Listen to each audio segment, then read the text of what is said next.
same capacity that a moral imperative would function, right? Specifically, to take it a little deeper, another scholar, it's at this point that Jose Ortega y Gasset talks about the mass man, right? The masses, we talked about before, sort of the role of the masses, right? The masses fill themselves with intoxication because there's an emptiness. This emptiness leads to pessimism. That pessimism unfolds into nihilism. But the masses can't attain this sense of happiness, and they use their dominance to bully, Nietzsche says, bully the exceptions. That's almost a quote, right? They use their dominance to bully the exceptions. And the question is, well, there might be people like that. Right? This might not just be some conceptual moral implication. Now, Nietzsche doesn't say this. This is sort of me, right? But I see a sense in which this system of passing judgment can be directly mapped onto an individual who passes judgment because of the same nihilistic rejection of the world. My highest values have collapsed on themselves. The strongest of us have survived. And now, as Gasset would say, I am the mass man. I become the person with power. I become the dominant patriarchal figure who's going to rule with an iron fist, and you're in trouble if you don't agree with me. I say do X, you better do X.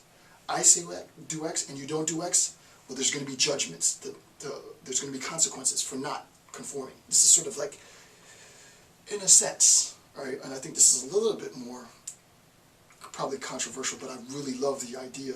For me, this is conceptually the precondition for the fascist state. Right? I would argue, if I were going to write this up in a journal or something else, maybe some of you else can do this, but I would argue that this is sort of the seminal foundational preconditions for the fascist state and the fascist ruler. Right? The fascist state is all about what I say, and all about obedience to the dictator. Right? So I believe that there is a lot of overlap. And I don't think I'm stretching it too far. So that idea of passing judgment is only conceptually sort of valid if there is a system in place which is going to support the passing of judgment. We see how passing judgment is supported. It's supported by the imperative. Right? The imperative says you ought to do X. Is there an analogous sense in which we can talk about legitimized judgment passing in human beings? Yes. I have power as the father, literally, in my home, to pass judgment on my children, but that power only lasts for about 18 years. After they leave, then they have to answer to a higher source of power, and that might be the state. There is a sense in which the state can assume that same patriarchal, fatherly role, if it's the fatherland, if you will, and pass judgment on its citizens by saying, you, like the father in the house, have to listen to my rules because it's my house, and if you don't listen to my rules, then then you're in trouble. So I think there's some overlap. It'd be interesting to get a little discussion going on that point. Okay.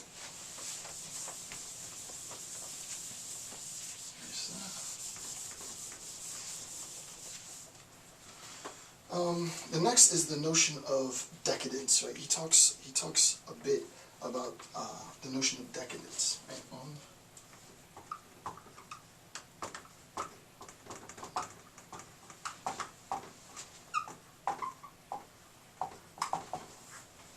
He talks about the notion of decadence, and I actually want to read the whole of note 40, detailed explanation. Okay, so let's read a little bit about the notion of decadence.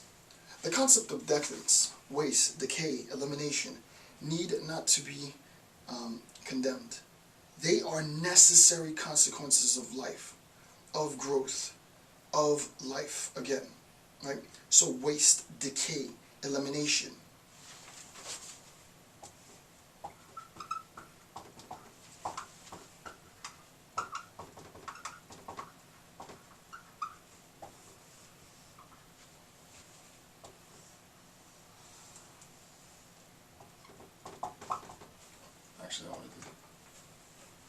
Waste, decay, elimination are part of life.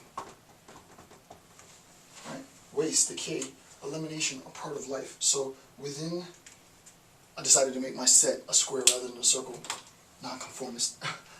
Within the set of things, life, waste, decay, and elimination are part of life, right?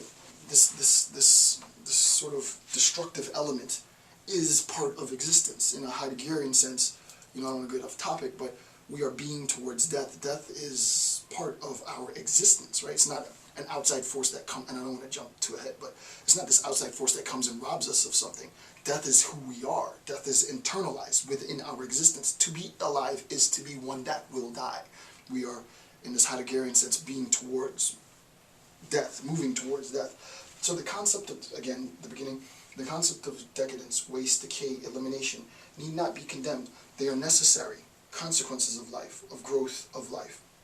The phenomenon of decadence is as necessary as any increase and advance of life. It's just as important as any other good stuff within life. One is in no position to abolish it, right? So it's problematic if we try to reconstruct what he's saying, right? If we try to reconstruct,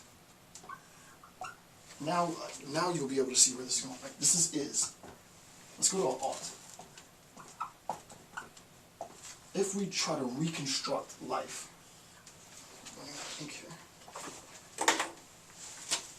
if we try to reconstruct life,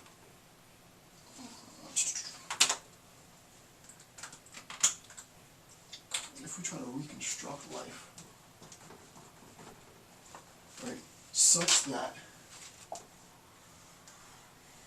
life no longer has waste, decay, elimination, right?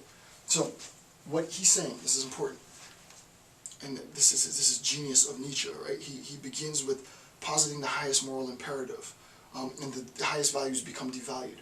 Then, arguably, I believe, he uses the same sort of template, the same format, and talks what I think is probably a precondition for a fascist state.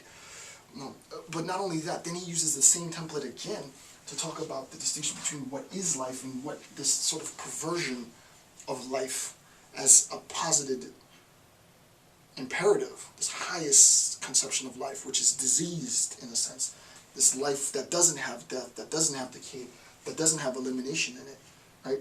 The phenomenon of decadence is as necessary as any increase and advance of life. One is in no position to abolish it. Reason demands, on the contrary, that we do justice to waste, decay, elimination.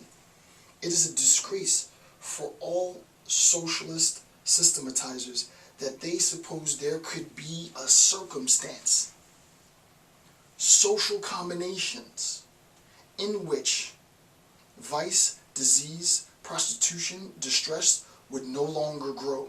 The utopic projection of universal harmony and happiness is a perversion. It is a destruction of rational thought. It is a perversion because you assume that you can rid life of what it means to be living. Part of living is it's not all happiness and flowers and sunny days, right? Waste, elimination, vultures, death, skulls, morbidity. That is what it is to be alive. Part of life is this yin and yang balance. The idea that you can create or posit some future state of affairs where life is just filled with what does he say? Where there is no disease, there is no vice, there is no prostitution, there is no distress, is a perversion, right? But that means condemning life, right? And that, I want to write that down, right?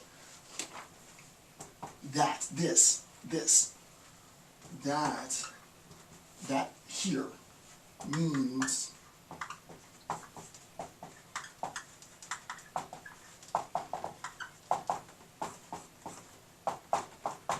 this is a condemnation of life, right? This again is, we've seen this time and time again. This is an attempt to posit as the moral imperative, as ought, life without waste, decay, elimination. But this state of affairs is a judgment, it's a condemnation.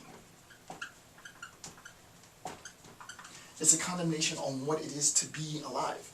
To be alive is to know suffering. To be alive is to see death. To be alive is to recognize the fragility of our bodies, our brains, our minds, right? To be alive is to recognize this, right? To aspire on a personal level for the state collapses.